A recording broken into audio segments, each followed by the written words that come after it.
warri beekamtii qabu yaani social media irratti follower guddaa qaban akkasumas subscribe guddaa qaban telegram irraa tiktok irraa kwaa irraa akkasuma follower guddaa fi subscribe guddaa qaban maaliif boonan laata wanni kun keessa kiyyatti hedduu waan natti dhagameedha.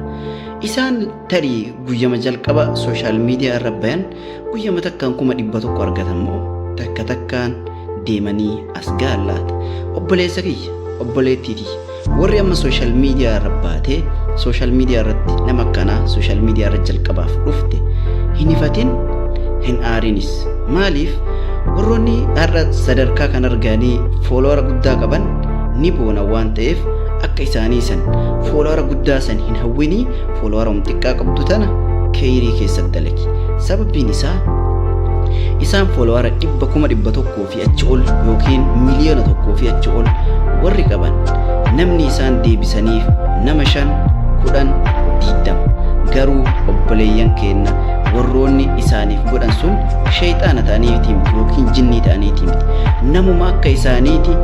Social media kun gama tokkoon hiree jireenyaa yookiin haala jireenyaallee si mijeessuu danda'a gama kafaltiitiin jechuudha.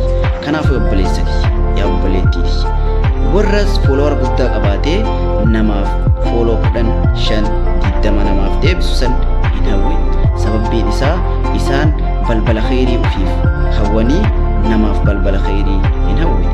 Kanaaf obboleessa kiyya guddina ufiif barbaaddu ufiifis akkuma guddina ofii keetiif barbaaddu obboleessa keetiif illee guddina gaarii barbaadi. Akkuma lubbuu keetiif waan gaarii jaalattu obboleessa keetiif illee waan gaarii jaaladhu. Akkuma waan gaarii sooramuu akka waan gaarii uffachuu akka gaarii jiraachuu barbaaddu obboleessa keetiif illee waan gaarii akka gaarii haala gaarii isaaf hawwi. Kanaafuu yaa obboleeyyan kiyya waliin xiqqeessinaa waliin tuffatinaa wal jajjabeessaa haala danda'amu kamiinuu haala social media irratti akkaataa itti namitti wal jabeessuun wal jajjabeessaa wanni irraa kafaltan takka illee hin jiru kafaltii takka hin qabu. Waan kanaa oliitittuu kafaltii guddaa baafnee haala hin taane keessa seenna waan ta'eef waan kafaltii hin qabne irratti obboleessa kee jajjabeessuu obboleettii tee jajjabeessuu irraa of duubatti hin deebiin garuu waan gaarii hojjedhu waan boru si fayyadu waan alaaliitii fayyadu wanni ati akhlaaqni ati har'a jechi ati har'a social media irratti haasoytu yoo hamaa ta'e boru itti qaanoyta maatiin keetis boru irraa qaana. Kanaafuu obboleessa kiyya obboleettiiti social media irra baatee waan hin taane dalaydee maatii kee saalfachiiftee obboleeyyan kee saalfachiiftee alaaliitee hin saalfachiisin ufiifis boruun saalfatiin har'a tarii guyyaa dardarummaa qabdutu waan hin taane si fakkeessee bakka hin taane keessa si buusuu danda'a. Garuu boru gaafa akka har'aa kanatti teettu boru guddachuuf jirta nama guddaa ta'uuf jirta ilmaan horuuf jirta akaakilee abaabilee arguuf jirta.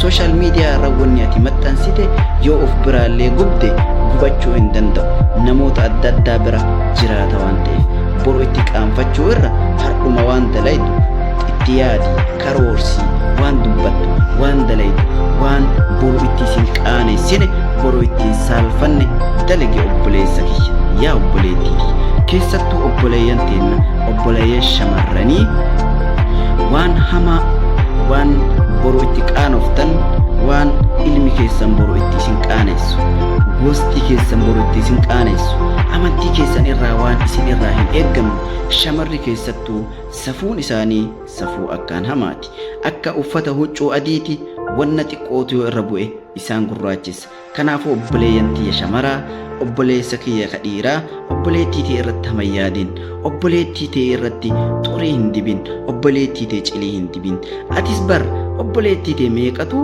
akkuma obboleettii tee har'a yookiin social media irra baaftee rakkoo isiidhaa social media irratti himtuu kana obboleettiin tee illee bar mana jirti yookiin boru social media irra baatee itti qaanfattaa bar boru yookiin itti saalfattaa baratis. Kanaafuu obboleessa kiyya obboleettii tee hin qaanessin yaa obboleettii tiyya atis haala keessaa baatee akkaataa uumama keetii keessaa baatee waan hin jirre keessan seeniin waan si qaanessu waan maatii kee qaanessu waan obboleessa kee qaanessu. Kanaafuu obboleessa kiyya obboleettiiti gorsa tana yoo jaalatte like godhi yoo sitti tole namaafis share godhi Kanaafuu like namaaf godhuun kafaltii takka illee hin qabu. Subscribe illee namaaf godhuun kafaltii takka illee hin qabu. Follow illee namaaf godhuun kafaltii takka illee hin qabu. Garuu hujima yookiin maayikiroo sekondii 5 maayikiroo sekondii 10 sekondii takkaati. Waan maayikiroo sekondii 10 yookiin sekondii 10 takkaatiif galata illee hin dhabin, jajuu illee hin dhabin. Wanni kun garuu yoo obboleessa kee guddifte atis numa guddattaa bara. Khayrii yoo namaaf yaadde Rabbiin ammoo khayrii si yaadaa bara. Waan gaarii tokko yoo dalayde gaarii sun barsimaafi. Ati yoo hamaa nama yaadde hamtuu bar Rabbiin hamtuu sanii walii si fiduu danda'a. Yoo ka namaaf khayrii hin gammanne waan gaarii yoo ka namaaf hin gammanne Rabbiin bara hamtuu sanii walii si fiduu danda'a. Kanaafuu obboleessa kee jireenya addunyaa xiqqoo irra jiraattu tana keessatti waan gaarii dabarsi, waan gaarii dalagi, obboleessa kee fayyadi, obboleettii kee fayyadi, amantii keetis fayyadi, biraatee jireenya addunyaa xiqqoo tana keessatti hamtuu lafa guurtee akka borullee gaafa ati addunyaa tanarraa deemte maqaan kee hamaan kaafamu hin ta'in obboleessa kee. Atis obboleettii tiyya akka boru maqaan kee hammeenyaan si kaafamu hin ta'in yaa obboleettii tiyya. Tuni gorsa obbolummaa an isiniif dhaamudha. Beekumsa illee qabaadheetii miti, dandeettiis qabaadheetii miti, waan na fakkaate dubbadhe. Garuu hamtuu irraa Rabbiin akkana eegu Rabbuma kiyya kadhadha. Isinis hamtuu irraa fagaadha, hamtuutti waliin kakaasina, hamtuu irraa wal eegaa, akkuma jirtaniin wal gorfadha, akka walitti dhiyaattaniin wal gorfadha, wal jabeeffadha. Waan namni tokko jedhe dura dhaggeeffadha. Osuun dhaggeeffatin waan hin taane afaanii si bahuu mala waan ta'eef dura dhaggeeffachuu irra heddummeessi. Dhaggeeffachuu gaafa irra heddummeessite waa hedduu hubatta. Garuu dubbachuu yoo irra heddummeessite hamtuu hedduutu afaanii si baha. Kanaafuu obboleessa kiyya hamtuu hedduu dubbachuu irra gaarii takkatti dubbattee achirra dhaabachuu siif wayya.